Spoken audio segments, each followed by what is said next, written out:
All right, so I'm going to start recording and we'll jump on in. At any time, ask me questions, obviously, or ask questions on the chat if you don't want to speak up. That's totally okay as well.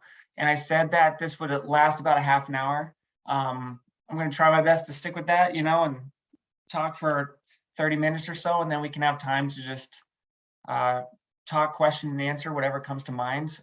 Or you can take off, or you can hang out, whatever is best for everyone. So, yeah.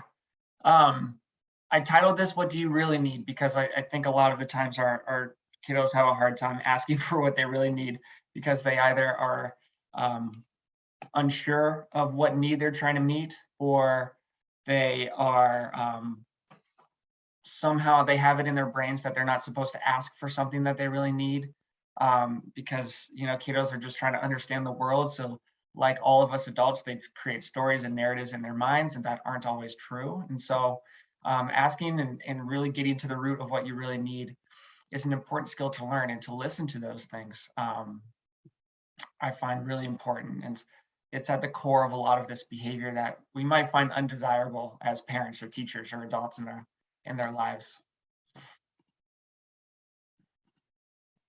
So today I'm going to use this theory called choice theory that you don't really need to know or memorize by any means, but I just want you to know that a lot of what I'm talking about comes from this theory. And I chose to think about and focus on choice theory because it focuses on um, giving our kids confidence to make choices, and it puts the emphasis on the kids or whoever to understand how their behavior affects their feelings, the way they think, the way they feel. It's all intertwined. So if you look at this little icon to the right with the choice, with the actions, thoughts, and feelings icon, your kids might know this already because I bring it up a lot in class. And it's simply saying it's a very basic, like, cognitive behavioral kind of idea. The idea behind it is that it's a holistic view of how our thoughts and our feelings are intertwined with the way we behave. And so a lot of times for individual therapy, I see kiddos coming in my door because they've made unhelpful choices that cause them to feel a lot of distress or discomfort or frustration. And they don't know how to get out of those feelings, or their parents don't know how to help them. And a lot of the times we can look back, we can think about the way they feel and how uncomfortable that is, and then go backwards and think about, okay, how are you thinking and how are you acting, to see the root of why those feelings are coming true, because our thoughts affect our feelings, and then they affect our behavior. So those are so intertwined together. Um, so that's kind of at the root of choice theory, but for choice theory, we really focus on the behavior aspect of it. So what choices are you making that leads you to uncomfortable physiological or feelings responses, and why is that? So what I want you to recognize right now is this choice theory. It's not important to know all the ins and outs of the theory and why I'm using it, but to shift our thinking to looking at behavior and exploring what needs are being trying to met when kids act out, when kids act in a way that's not super pleasant. They're trying to meet a need, and they feel uncomfortable sometimes because the feelings that come from their unhelpful choices, their unhelpful behavior, is inadequately trying to meet a need. But nonetheless, they're still trying to behave in a way that fits a need that's underlying all of it. So if we think of it from that lens, I find that helpful um, because then we can be more sympathetic towards it. Then we can recognize, okay, they don't have the skills yet, but they're trying to fill a need. They're trying to fit and meet a need, just like you and I are, just like any adult is trying to fit a need. I like to think of like going down to the source, uncovering what's beneath the behavior. And a lot of times too, we find that more than one need can be at play here. A lot of times kids are looking for ways to meet a variety of needs. They come home from school and it's been a long day with their friends, or it's been a long day academically, or they didn't eat enough at lunch. And so right there, they're trying to fit 3 different needs, but they don't know how to navigate that. And so we're trying to look underneath this undesirable behavior to see how they can meet some of these needs. And a lot of the times they can be they can be intertwined.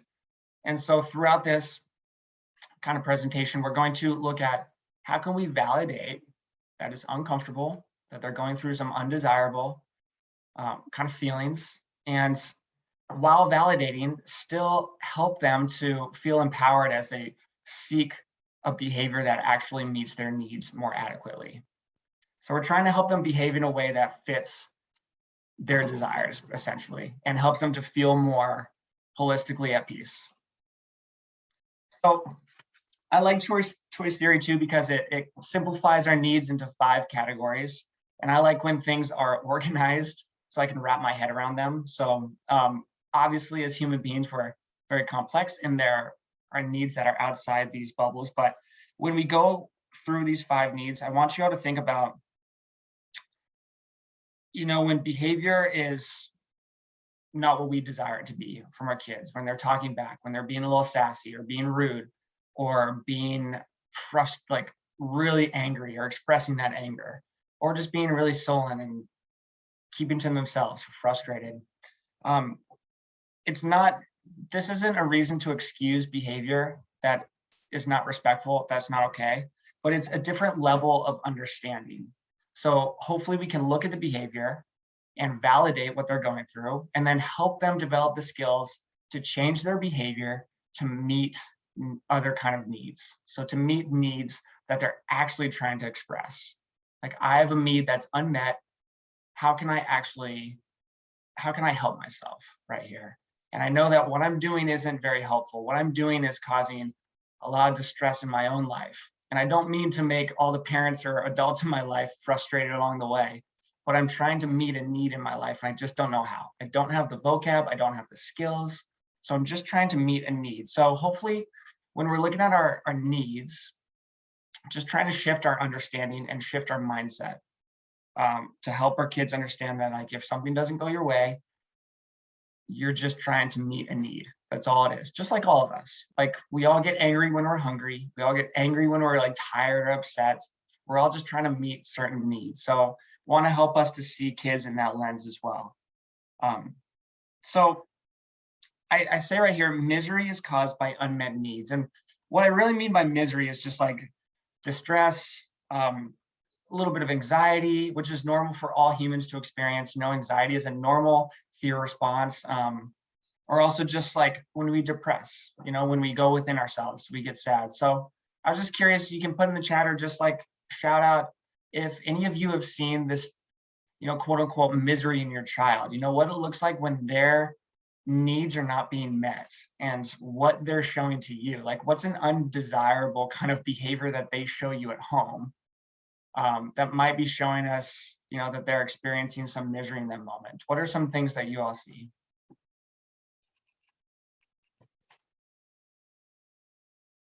Oh, Joanna, you're still muted, sorry.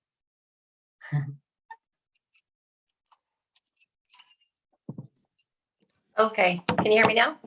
Yeah, you're good. Cool.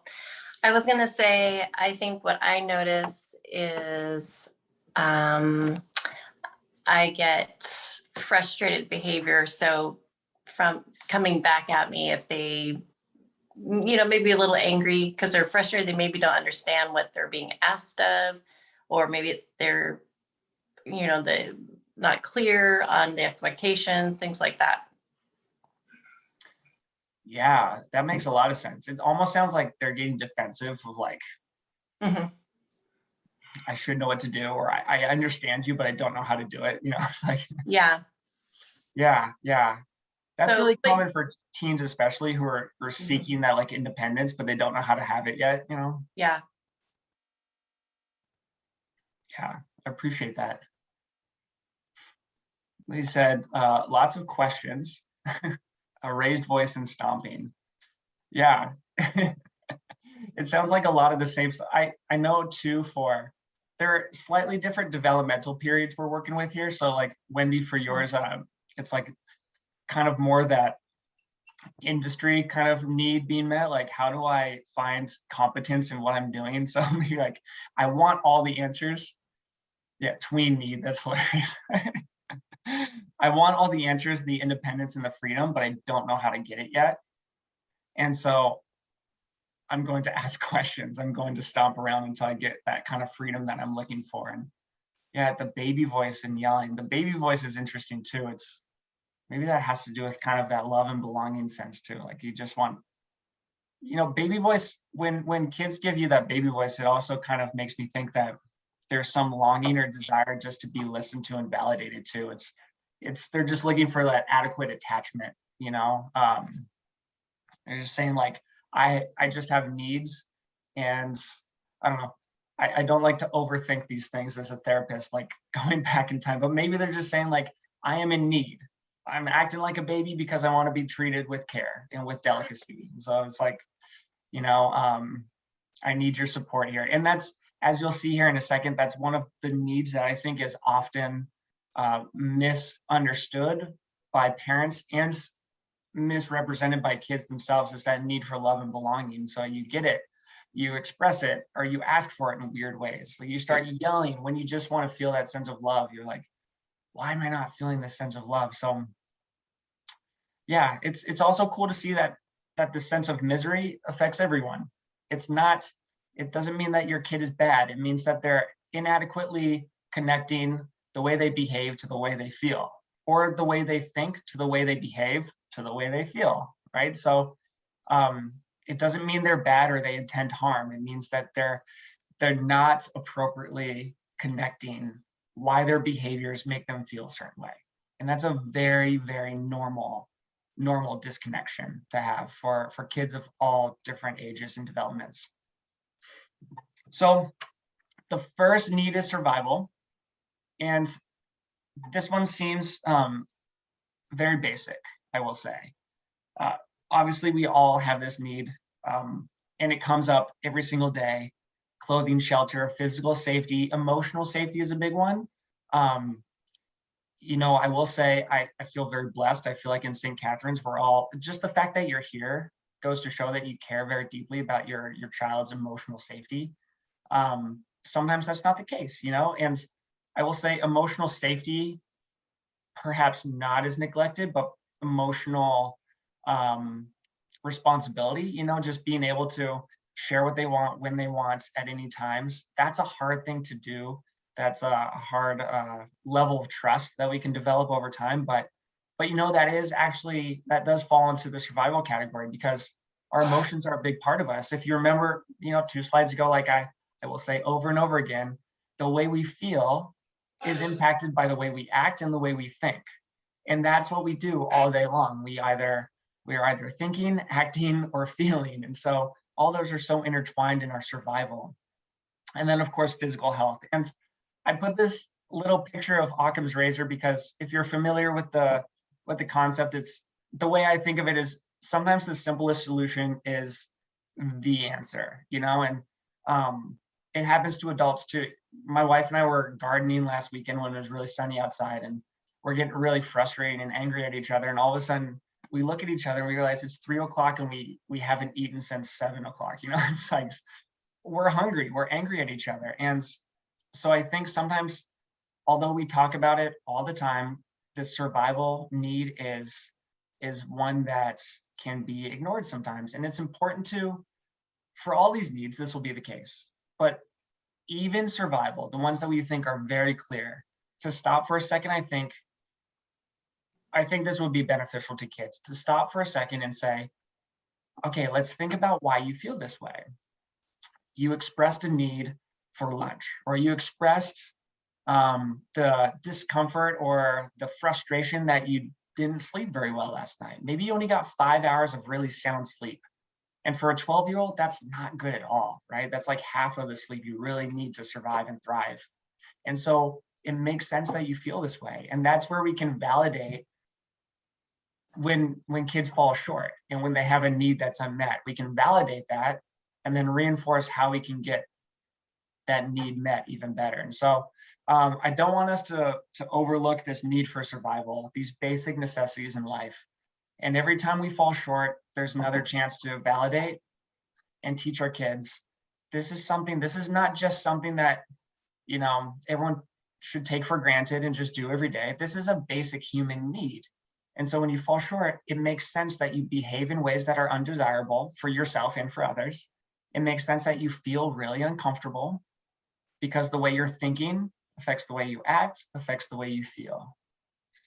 And so survival is the first one, and I don't think it should be overlooked in the slightest. But moving on to this one, which I think is really important, is love and belonging. And I really think that this, for generations, and it's always going to be the case because I think it's a challenging need to meet, is going to be something that goes underserved to a certain extent, because love and belonging is a core, it's just so core to our being, to feel like you belong in a certain place. And there are a lot of examples down here, obviously feeling accepted by your family, but feeling like you're a part of the classroom, feeling like you have places to go and people to be with. Sometimes that looks like an online community. And I will say, monitor your child's online activity, of course, because communities out there can be very undesirable, and they can give you the opposite effect where they make you think that you have belonging, but it's actually just like some random person on the other side of the screen. But that being said, online communities can still serve this purpose, but being a part of a team, no matter what kind of team it is. I know we've got the play at St. Catherine's right now, like being a part of the play, being a part of a chess team, any kind of sports team, all that stuff is really important. Feeling like your pet likes you, I added that one because I know what that's like when you walk into a room and, your dog comes to you instead of, your dog always goes to that person who feeds him, all those little things matter. Having that sense of belonging, having that sense of love. And another reason I think that this is important is because I think it's easy for us societally to ignore this one. I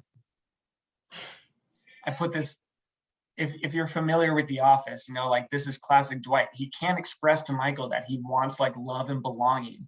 He's just looking for a place in the office. He's like looking for a role.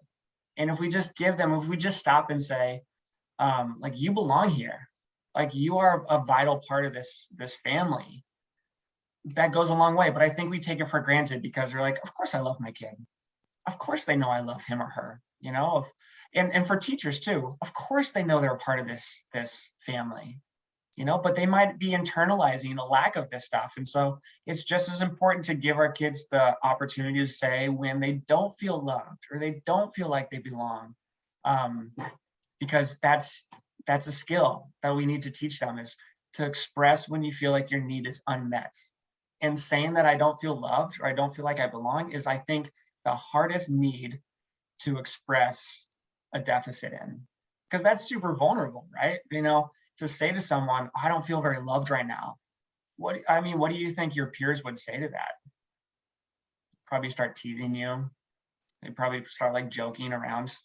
That's not true for all people. I know a lot of people at St. Catherine's, a lot of kids who would be very compassionate in that moment, but it's a very vulnerable one. So just to think, when your kid comes home, if they're acting in a way that's undesirable, maybe they had a day when they just felt like they're not even a part of the community. Maybe they didn't get a partner during PE class, or maybe they felt like everyone was ganging up on them at recess because there was a conflict and no one took their side. Maybe they fell down at recess and no one came to their aid. It could be a lot of things, but I think this one goes unnoticed quite often. The next one is freedom. And I know this is hard because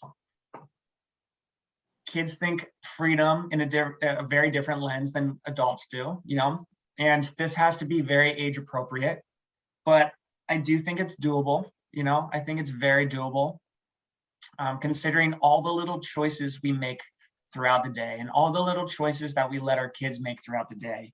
I think one cool thing is, just like letting your kid choose the song on the way to school, or deciding to do something that the family doesn't like and saying, hey, the three of us don't like it, but it's awesome that you like it. Let's do what you want to do. Like, it's cool that you have a different interpretation of this. Like, let's give you the freedom to pick the restaurant that you want, even though we might not like it, but it's like, it's your choice. You have the freedom to make that. And again, if this gets stifled during the school day, it might come out when they come home, and they might feel like, I have had no autonomy at school today. Like, people have been bossing me around. I've been shut down a lot.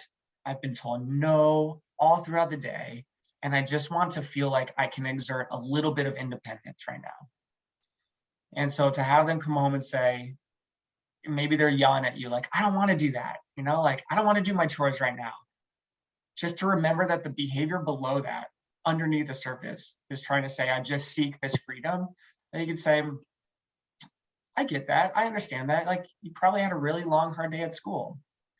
How about I give you a 4-hour window to do this chore, and you can do it whenever you want, something along those lines, to just give them a little bit of freedom, a little bit of independence and autonomy. And again, that's dialing right into that basic developmental period that a lot of these kids are in. Most of the kids of the parents who are here, I will say too, just trying to find that ability to be autonomous and to do what they want when they want it. But it can be hard and it can be overlooked because we need to get things done, and we're on a pretty tight schedule, all of us as adults, and we want things to go the way we want them to, but the little things go a long way. I put on here too, like the ability to go on a bike ride around the neighborhood. I know that's not safe for everyone, but if you can give them the ability to take a $5 bill and walk to 7-Eleven and get their favorite snack food and then come on back, that's expressing freedom. Having like a set time to look over homework or grades, and then giving them the freedom to manage their homework outside of that, that would be another opportunity for freedom. Deciding how much food to eat, that doesn't always work. I understand that very well, but maybe once a week you have like one family member pick what food you eat. And once a week you respect that and you recognize and you go out of your way to intentionally say, this person had the freedom to choose this. And it's really cool that they chose it, because I don't think I would choose that. Like, that is an independent choice that he or she made. And that is really cool. And that's a choice out of freedom. So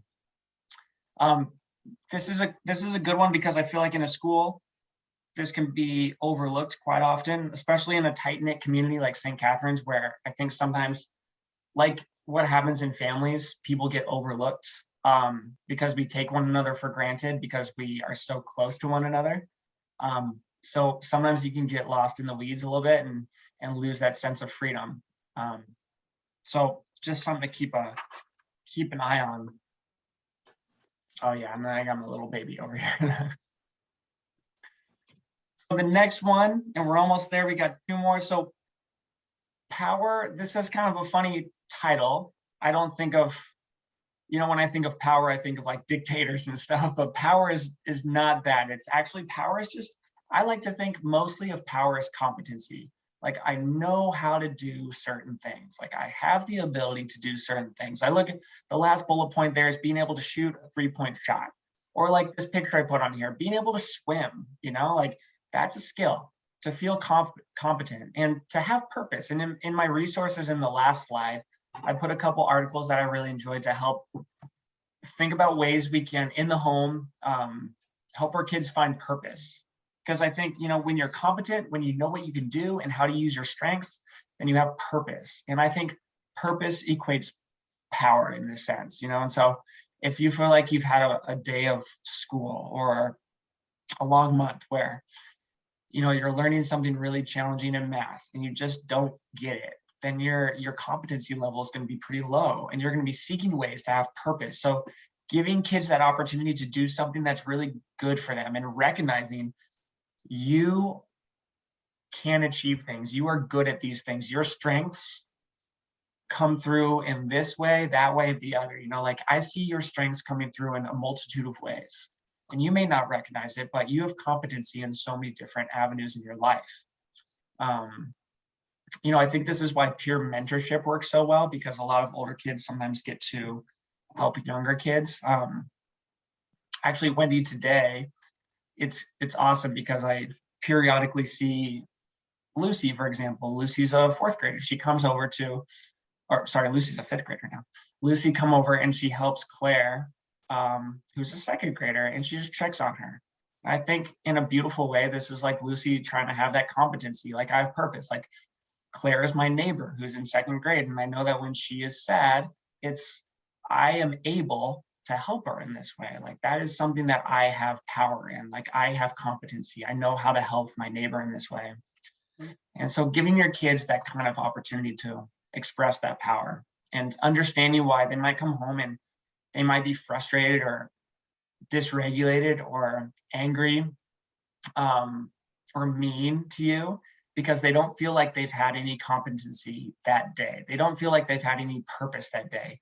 So they're going to be kind of rude to you as a parent because they're trying to exert that competency and that purpose. And you can say, okay, I think I get this. Like, how about you go do something that you love? How about you go spend 30 minutes doing something you're really good at? You know, like, Joanna, maybe you say like, Eli, why don't you go shoot baskets for like 30 minutes and clear your head? Like, I know you really love sports. Why don't you just go like do something you love for 30 minutes? And maybe helps them to feel more like they have that purpose. Of course, none of these are you know, fix all statements, but it helps them to more clearly meet a need that they're trying to express, but they don't always meet it, or they don't always do it eloquently or very respectfully. And so the last one is the most fun. Well, I didn't mean to say that. It is fun, but the last one is most enjoyable to talk about. And I like this too, because even adults have this desire. And it says here, I think this is really cool. We're the only species who throughout our whole lives have a desire for fun. And fun, quote unquote, fun changes throughout the day, throughout the years, you know, whereas beforehand, you might just want to run around the neighborhood playing tag. Now you might want to take a bubble bath that you don't get to take all the time. Or now you might want to like drink a beer that you don't always get to drink, you know, like now you might want to have like some quiet time to read by yourself. But kids have this a lot, and I don't think they always understand how to express that because they play a lot, but sometimes they need to express, say, I'm overwhelmed. I actually just need to have fun for a little bit. And I like to think of it mostly as rejuvenation. It's not just to have fun, but it's to rejuvenate themselves, to be ready for the next challenge, to get themselves ready to combat whatever's in their way. So one of the things that I thought was cool too is, I don't know if anybody here knows Gretchen Rubin. She's written a few books about habits and about what motivates you, but Gretchen Rubin is one of these people who thinks about why we do what we do and how it works. And she says, like, remember, for adults to have fun, the best way to remember like how to have fun is to think back to your childhood years. Because sometimes we get in ruts as adults and we don't remember how to have fun or how to relax or how to rejuvenate. And so she says, sometimes the best way to do that is to think to your childhood years. Like, I love to run. And I would always love running around the neighborhood, just like, you know, classic games of tag or kick the can, you know? And so sometimes when I'm in a rut, I forget that I just have to put on some running shoes and go for a run, you know? Like sometimes I forget how basic that is. Like, I need to stop reading email, or I need to stop working on something. I just need to go run, you know? And so we want to give our kids as many of those opportunities as possible so that when they're adults, they can do that kind of skill and look back and say, oh, when I was a kid, I would, you know, sit in the corner and read my favorite book, or I would ask my family to play a board game, you know, or I would just like start telling jokes to my family, you know. Yeah, Joanna. I was wondering, it sounds like a fun activity could be used as like a transition. So like you said, you're, you know, stuck with some work, like some homework, you're feeling all frustrated and things are escalating, but like, okay, let's stop. Let's go play some ball. Let's go do something, right? To kind of like, Yeah. elevate things. Yeah. Well, it's cool too about what you said. I feel like that would meet multiple needs at once, which is, if you can do it, then why not? I mean, that's awesome. It feels like it would meet multiple needs. And I think that's naturally how kids work anyways, you know, like if you feel stuck in a problem and you have 3 hours until bedtime or something, you know, why not take 20 minutes to rejuvenate and refresh your brain, and I think that's a great idea because and even like starting to market it to your kids, like, no, this is good. You're meeting a need. You're not just taking a break or blowing off steam. You're actually meeting a fundamental human need. I think that's a cool idea because then they're connecting, like, I'm not just bad at school, or I'm not just really disorganized, or I'm not just really distractible. I don't just have ADHD and I gotta go crazy, which a lot of young boys think to themselves. I'm not just like pent up. I'm meeting a need so that I can better focus on my homework. I think that's a cool idea.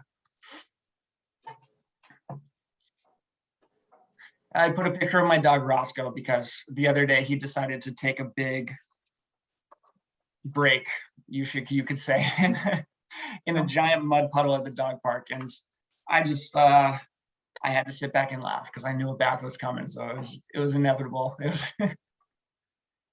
But why I did this is because fun looks different for every person.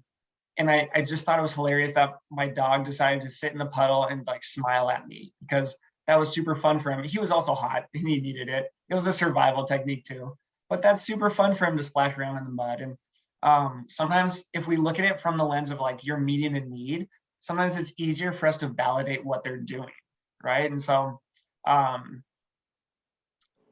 kids want all sorts of things, but sometimes we don't understand why they're listening to the music they're listening to, or why they're just sitting on the edge of their bed, like throwing a ball against the wall. But you can say, okay, cool. Maybe you're meeting the need for fun. Maybe you're trying to listen to yourself and you just don't know why you're doing it. So giving vocab to those actions is really powerful because it impacts how they feel about themselves. So if my dog could hear anything or understand me, I'd say, hey, it doesn't matter what I think. I'm glad you lied in the mud because you're like just working on expressing your needs right there. And it turns out he was really happy and that was a fun experience. But yeah, so one of the things we can do for our kids is to sit down when they're in a good headspace and try to recognize some of these needs. It's a major challenge, I will say, but I like visual. I like when kids are given the opportunity to draw, to color, to have visuals that they can hold on to. And I've done this with some of the kids in school. So some of your kids might know this already, but it's good to do at different times in your life. Nonetheless, it's good to do as an adult too, to sit back and recognize the needs and to validate that, sometimes we have deficits in different needs groups that can't be met, or they aren't met, and it's not important to criticize those. It's more important, vastly more important, to validate and say, I'm really sorry your need for love and belonging hasn't been met. Like, it must be really hard. You must be feeling very alone. Or like, I know your need for fun hasn't been met lately. Like, you must be feeling really anxious about that. Like, there's a lot of energy inside of you. I want you to do things that you love, like get out there.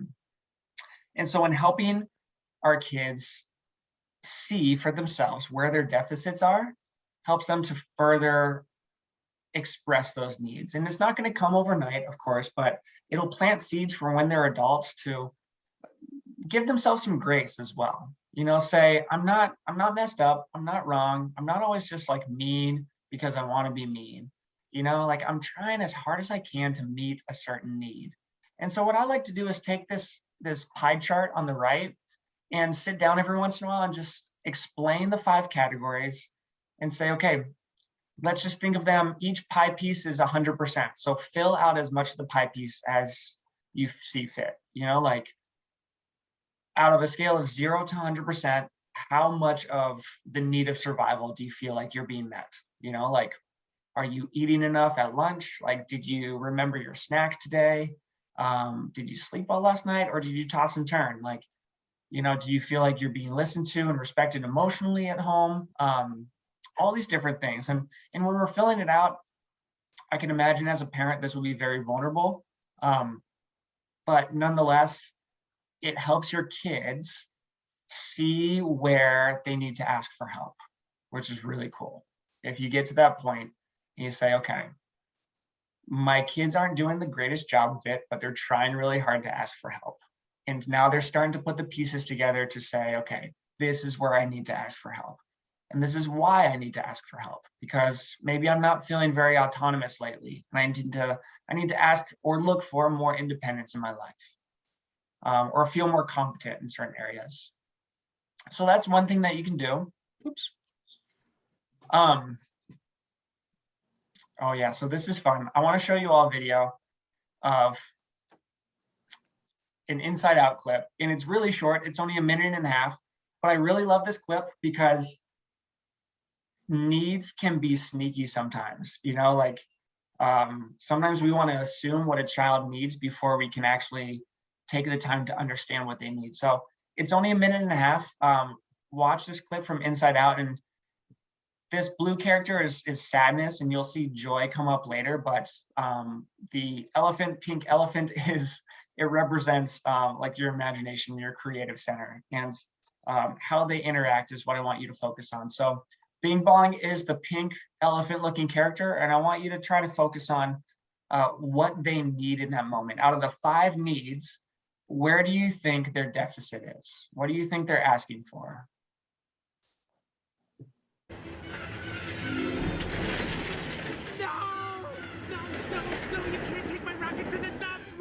Going to the moon!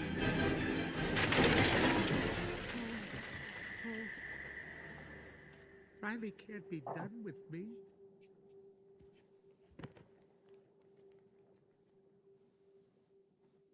Hey, it's gonna be okay.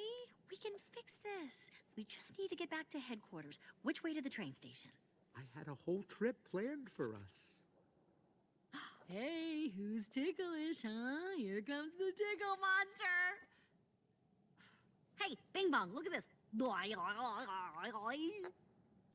Oh, here's a fun game. You point to the train station and we all go there. Won't that be fun? Come on, let's go to the train station.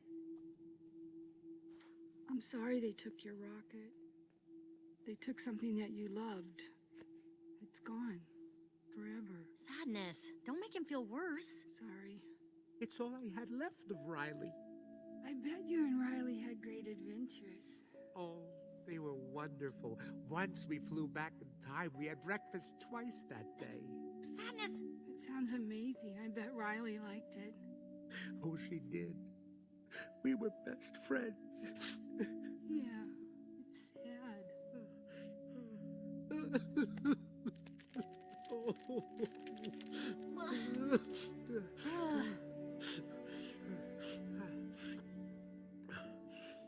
I'm okay now.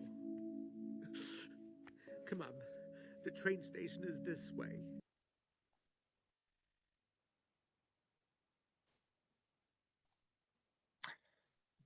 Yeah, so I'm curious what you all think. What was Bing Bong's main needs deficit, I should say? What do you think he was looking for in that moment? You can type it or say it, whatever comes to mind.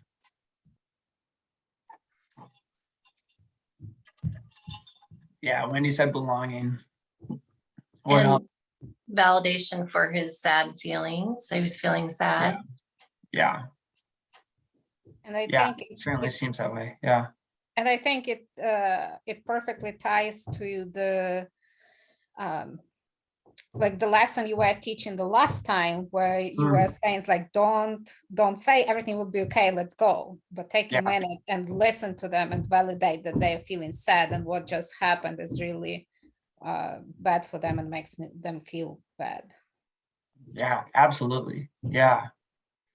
Yeah. And in that sense too, the validation is such an important piece, you know, like, so to feel like you belong in that moment, like your validation is saying like, every part of you belongs to be here right now. I'm not picking and choosing who I want to be here. I'm choosing all of you, right? And that's a huge statement to say to a child. A lot of the times I think kids get the wrong impression, not necessarily from their parents, but, you know, from the world and from teachers sometimes too. And they say they get the impression that they only want the positive sides of them. And that's a really crummy message to receive. Can you imagine, like, if they only want a part of you that comes and goes, you know? And so to validate this kind of stuff, to say, I want all of you, impacts the genuineness in a relationship.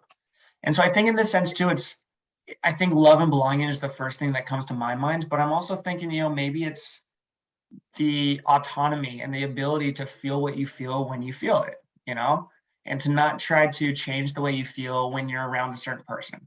Right? Like Bing Bong didn't stop crying because Joy was trying to make him feel differently. He continued to feel what he felt because he felt it. And then sadness came and said, it's okay. I love who you are at all times, you know? So I think that's important to recognize. Try to understand that validation is a really powerful tool, but also multiple needs can be at play at once. And allowing your kid to kind of be messy as they ask for their need or express that need is more than okay. It's important. So another thing that we can think of as we try to meet certain needs is things that connect us in relationship versus things that disconnect us. And I don't want you to feel guilty as a parent, because a lot of us sneak into this disconnecting habits very easily because we're very human and we make a lot of mistakes. We complain all the time, we blame others, we criticize, we nag. That's kind of in our nature, and that's okay. But to just try your best to do things that connect relationships, because in expressing and meeting needs, none of that works unless you have a connecting relationship. And so you build that by emphasizing these habits: supporting, encouraging, listening, accepting, trusting, respecting, and negotiating differences. And all those are so key. And what I want you to think of is maybe like an internal locus of control versus an external locus of control. And what I mean by that is when you are using disconnecting habits, you're telling your kid that things out of your control are affecting the way you feel. When you're using connecting habits, you're saying you have an internal locus of control, and the way you behave affects the way that you feel, and you are in control of that. That is within you. And we want to try our best to emphasize to our kids that you're not controlled by what others say, or you're not controlled by what things around you happen. You have an internal locus of control where you can digest certain feelings, listen to them, digest certain things, stimuli that are going around, and understand them, and then act in a way that you think is best for yourself. So when you trust a child to go through that, when you respect the process that they're going through, when you support them through discomfort or uncomfortable times, and you encourage them to be their best selves, even when they feel kind of down and out, then those are going to be connecting relationship habits. And a lot of that too, I guess you could put under the umbrella of validation, which is really key to all of this. And then I only have one more thing for you all, and I appreciate you all listening. A lot of the times I know that kids just don't know what options are out there. And I know that this is a shortcoming a lot of people think when they think, okay, great. You tell your kid that they have a needs deficit, but then your kid's like, well, how do I help myself? How do I provide for that need? And that makes a ton of sense. And this is where I think parents and families could really have a lasting impact on their kids by just sitting down and going through all the options with their kids. So you do a couple of things. Number one, you allow your kid to name how they feel. You're not changing it. You're not fixing it. You're not impacting it. You're just stating how they feel. And then number two is you say, okay, you feel this way. Let's think of all the options to help you to feel a different way. And by doing so, you're not forcing your kid to pick an option. You're giving them the opportunity to feel less stuck. And that's what we want. We don't want to feel like we're stuck. We want to feel like we have that autonomy to feel differently when we feel like, we're just really crummy and we're in a tough spot. We want to feel differently. And amongst all this is a hard thing for parents to do, and I understand that. But if you need to allow your kid to sit in discomfort, that's really important. And it's even more impactful if you can find a way to sit in discomfort with your kiddo. And I know a lot of children, like, well, especially young teenagers, don't like to sit in discomfort with their parents. But if you can pull it off, that speaks very highly of you. That speaks very highly of how much you care about your relationship with that kid. And you can even state that. I would say, like, when in doubt, say what you feel and say what you think.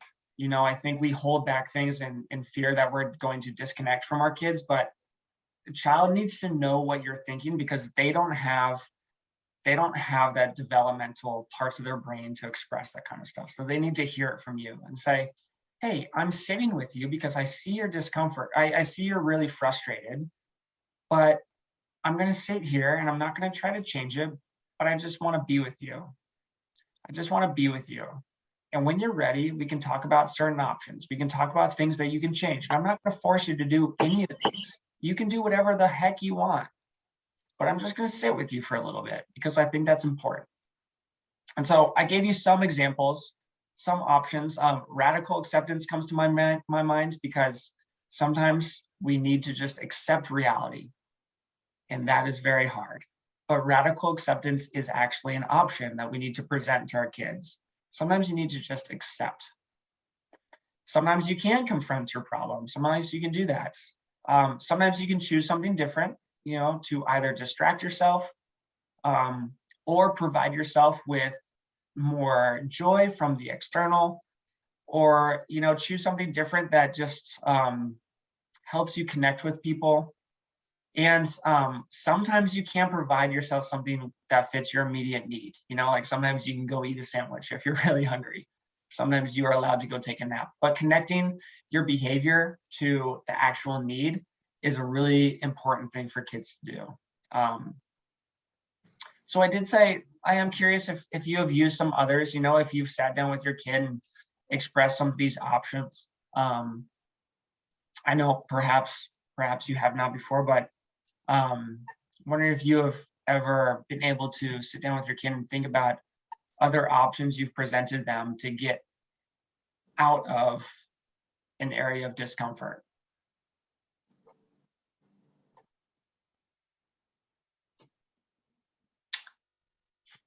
To get out of an area of discomfort, I usually ask them, well, you seem pretty frustrated. What's going on? Do you want to talk about it? And a lot of times they don't want to. And I try to give them space. But sometimes they do want to talk about it. Yeah. And that's cool. I think too, Joanna, what you're doing is really beautiful. And you can maybe just add like why you're giving them space, because that's a really valuable thing to do. You know, like, hey, I'm giving you space because I respect your autonomy. And this is something that you need right now. And that's really cool. I mean, everything has a purpose, right? You know, like we're all trying to meet needs that come to the surface. And sometimes we take those things that we're doing for granted. Like you're doing great parenting things and you don't even realize it sometimes, I think. Like, I'm going to give you the space right now to do what you need to do, to give you the freedom because I trust you, because I love you. And I see that your discomfort. Like, I love how you validated the feeling first too. So that's a really key component to it all. Like, I see you're frustrated, like you said, you know, and I'm going to give you space because I respect your freedom. Yeah, Wendy, I can totally see that in Lucy too. Sometimes she wants to snuggle, sometimes she wants to be alone. Yeah. Yeah, that's cool. And the same can be said too. It's like, you know, sometimes perhaps Lucy's looking for completely different needs, or sometimes it's a hodgepodge of, you know, 3 of the needs and she's looking for different ones. Just to name it and sit with it. That's wonderful. Yeah, so I think one takeaway I would love you all to sit with yourselves is, if I choose to sit with my child in discomfort, if I choose to validate and then just wait, or validate and just be there with that child. Think about what need you might actually be addressing, because I think you'd be surprised how many needs you address in your child without even thinking about it. And so being able to name those things intentionally could go a long way in helping your child understand how to meet their own needs down the road. Just like, hey, I'm going to sit with you in this because, I have the sense that you don't feel very loved today. Like it was a hard day at school and your friends all deserted you to go play Foursquare when you wanted to play kickball. Like, I'm just going to sit with you because I feel like you need a person right now. Or, that can be true for any of the 5 needs. Even if they want to go take a nap, be like, I'm really proud of you for going to take a nap. You are addressing your need of needing to survive right now. And that is important. And I'm really proud of you for doing that. So like all the little things you do as parents that are really impactful, just praising your child for addressing a need or naming what you are doing for your kid, I think can make a huge, huge impact on how they address their needs, how they listen to their needs, and how they view you too. Like, and say, oh, my mom or my dad's not always just trying to fix me. They actually have something deeper in mind, like they're actually trying to help me feel more independent. They're actually helping me to do more things that are fun so I can better focus on my homework, or they're helping me address the need for survival, whatever that may look like.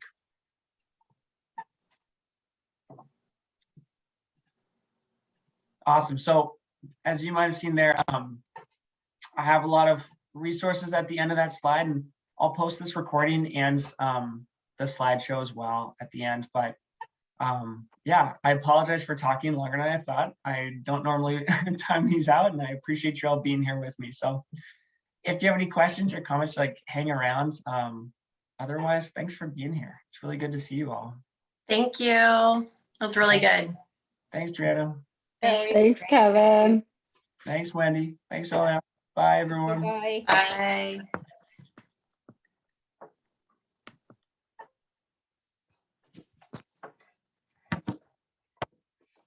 Oh, goodness. Let's see.